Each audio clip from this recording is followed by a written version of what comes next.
السلام علیکم دوستو۔ مولانا ابوالکلام آزاد سے کون واقف نہیں ہے؟ مولانا ابوالکلام آزاد کی شخصیت اتنی مختلف الجہات اور اتنی بلند ہے کہ اس کے ہر پہلو کو شاید ہم احاطہ نہ کر سکیں، لیکن کچھ چیزوں پر ضرور بات ہو سکتی ہے۔ اسی لیے آج آپ کے سامنے یہ کتاب جو غبار خاطر کے نام سے ہے، اس کا ریویو ہم کرنے والے ہیں۔ اس چینل کو شروع کرنے کا مقصد کتابوں کا ریویو کرنا اور آپ کو ان کتابوں سے آگاہ کرنا ہے جن کے پڑھنے سے آپ کی زندگی میں بہت تبدیلیاں آ سکتی ہیں اور آپ کے لیے وہ کتابیں مفید ثابت ہو سکتی ہیں۔ تو پہلے مولانا ابوالکلام آزاد کے بارے میں ہم تھوڑا سا گفتگو کر لیتے ہیں کہ مولانا ابوالکلام آزاد ہیں کون اصل میں۔ مولانا ابوالکلام آزاد اصل میں ایک قومی رہنما تھے۔ مولانا ابوالکلام آزاد بہت بڑے عالم تھے۔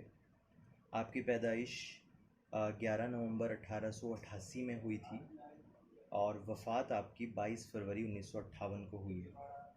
آپ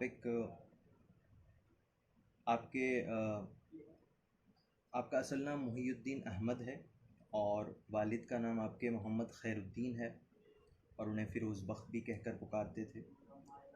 آپ اصل میں 1888 میں مکہ معظمہ میں پیدا ہوئے ہیں اور سلسلہ نسب آپ کا شیخ جمال الدین افغانی سے جا کر ملتا ہے، جو اکبر اعظم کے عہد میں ہندوستان آئے اور یہیں مستقل سکونت اختیار کی تھی۔ اس کے بعد آپ ایک کانگریس کے لیڈر تھے، جو آپ کی زندگی کا سب سے بڑا پہلو ہے کہ آپ ایک لیڈرانہ اپنی زندگی کو ایک لیڈرانہ حیثیت آپ نے دی تھی اور اسی میں آپ نے زندگی گزاری ہے۔ اب آپ کو مولانا ابوالکلام آزاد سے ہزار اختلاف ہو سکتے ہیں اور ان سے آپ بہت سی چیزوں میں مختلف ہو سکتے ہیں اور بہت سی چیزوں میں آپ ان سے اتفاق بھی کر سکتے ہیں، لیکن ان کی جو مسلم شخصیت ہے ادبی حیثیت سے ہم اس کا انکار بالکل نہیں کر سکتے، اور اس کا ایک مسلم ثبوت آپ کے سامنے یہ کتاب ہے جس کو غبار خاطر کہا جاتا ہے۔ یہ اصل میں مولانا ابوالکلام آزاد صاحب کے ان خطوط کا مجموعہ ہے جو آپ نے نواب صدر یار جنگ مولانا حبیب الرحمن خان شیروانی، جو کہ بھیکم پور کے رئیس ہیں ضلع علی گڑھ میں، ان کے نام یہ خط لکھے تھے۔ اور ان خطوط کا جو مرحلہ تھا، ان خطوط کا جو زمانہ تھا، وہ 1942 تا 1945 ہے، جبکہ آپ اسیری میں تھے، قید خانے میں تھے۔ مولانا کی زندگی کا ایک بڑا حصہ قید و بند میں گزرا ہے، جہاں یہ خطوط جو لکھے گئے ہیں یہ قلعہ احمد نگر میں کی اسیری کے زمانے میں لکھے گئے ہیں۔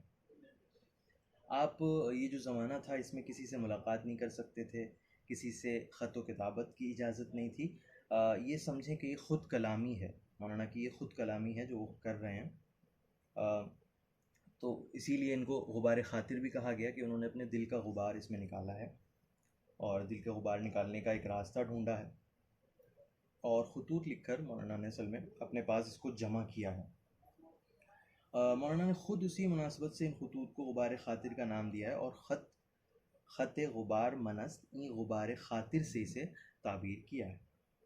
ایک خط میں شیروانی صاحب کو مخاطب کر کے فرماتے ہیں، جانتا ہوں کہ میری صدائیں آپ تک نہیں پہنچ سکیں گی، تاہم تب نالہ سنج کو کیا کروں کہ فریاد و شیون کے بغیر رہ نہیں سکتی۔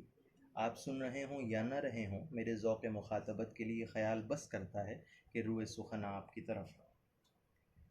ان خطوط کو پڑھنے کے بعد آپ کو مولانا کی بزلہ سنجی کا علم ہوگا، مولانا کے جو ادبی ذوق ہے اس کا علم ہوگا، اور اس میں جس قدر انہوں نے اشعار کی زیادتی کی ہے اور جس مناسبت سے اشعار کو وہ یوز کرتے ہیں، استعمال کرتے ہیں، اس پر آپ کا دل اشش کرے گا کہ مولانا کی جو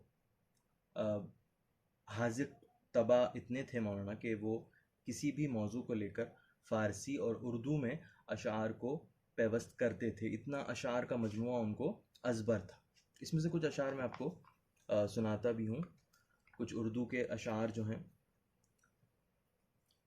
کہ جس سے آپ کو اندازہ ہو سکے گا کہ مولانا جو ہیں کس قدر شاندار اشعار اس میں یوز کرتے ہیں. کہتے ہیں قید میں بھی تیرے وحشی کو رہی زلف کی یاد، ہاں کچھ ایک رنج گراں باری یہ زنجیر بھی تھا. اور عربی کے بھی اشعار ہیں اس میں، اور فارسی کا ایک شعر میں پڑھوں. خمار ماں و در توبہ و دل ساقی بیک تبسم مینا شکست و بست و کشاد. کشتوں کا تیری چشم سیاہ مست کے مزار ہوگا خراب بھی تو خرابات ہوے گا. اسی طرح سے شیریں تراز حکایت ماں نیست قصہ تاریخ روزگار سراپا نوشتہم. اسی طرح سے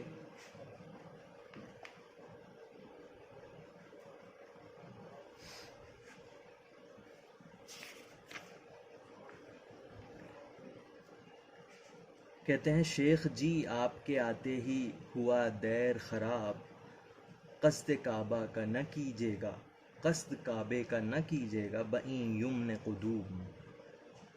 تو آپ جو ہیں اشعار کے ذوق کا اعلیٰ درجہ ایک بہت ہی بلند مرتبہ اس میں پائیں گے. اور مولانا کی تحریریں یقیناً اردو ادب میں ایک بڑا سرمایہ تصور کی جا سکتی ہیں. اور مولانا کا طرز نگارش، آپ کی نثر اپنے آپ میں ایک زبردست اہمیت کی حامل ہے. مولانا کی نثر پڑھنے کے بعد یقیناً آپ کو بھی لکھنے کا سلیقہ پیدا ہوگا. اگر آپ اس معیار کی نثر ابھی تک آپ نے نہیں پڑھی ہے تو اس کتاب کو آپ کو ضرور پڑھنا چاہیے. اور کچھ چیزیں اس میں آپ کے سمجھ سے بالاتر بھی ہو سکتی ہیں کہ آپ کو سمجھ میں نہ آئیں وہ، لیکن اس کتاب کو پڑھنے کے بعد یقیناً آپ کو اندازہ ہو سکے گا کہ ادب کا معیار کس طرح سے مولانا کی تحریریں طے کرتی ہوئی نظر آتی ہیں.